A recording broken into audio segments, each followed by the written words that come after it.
Welcome to this devotional I'm calling, If Only Jesus Worked on My Schedule. This week I've been studying Mark chapter 5, getting ready for a sermon I'm preparing, and the sermon's about the miraculous things that Jesus does in these verses.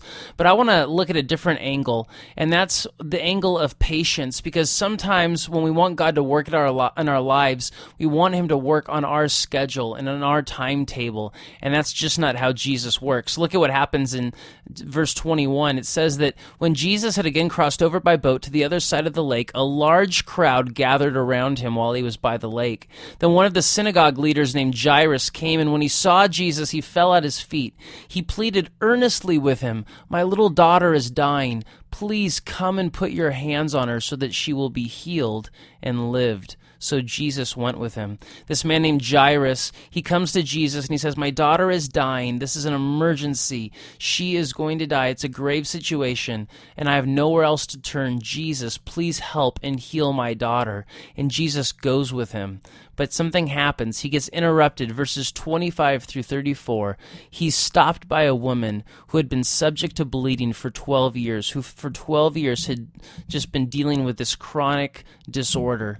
And Jesus spends time with her, and he heals her. And the thing is, as I'm reading this story, I can just think, what is Jairus thinking in this moment as he watches Jesus talk to this woman who has a chronic disorder while his little girl is dying and fighting for life? If I was Jairus, I would say, "Jesus, we can come back. We can heal this woman later. Let's deal with my daughter. She's going to die." And so Jesus does what he does. He heals this woman who has the problem of bleeding.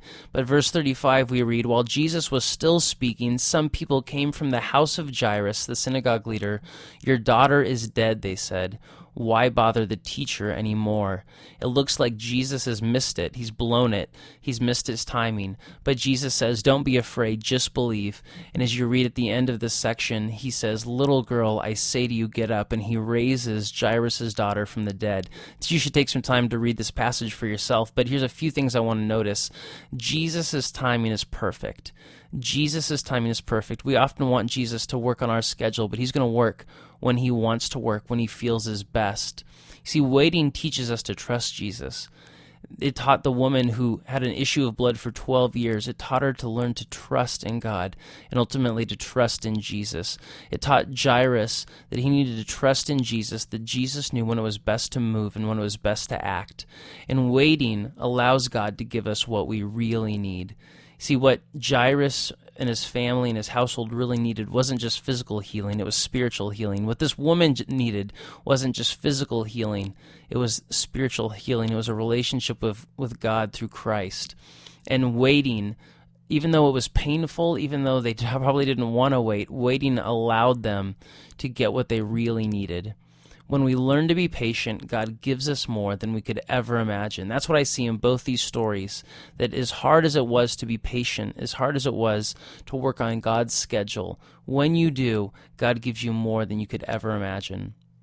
So think about a time when you've struggled with patience. Have you ever struggled with patience as you waited for God to work in your life? And then what did you learn from this struggle? If only Jesus worked on my schedule. Sometimes I still wish he would, but I've learned to trust him and his schedule because he knows what's best.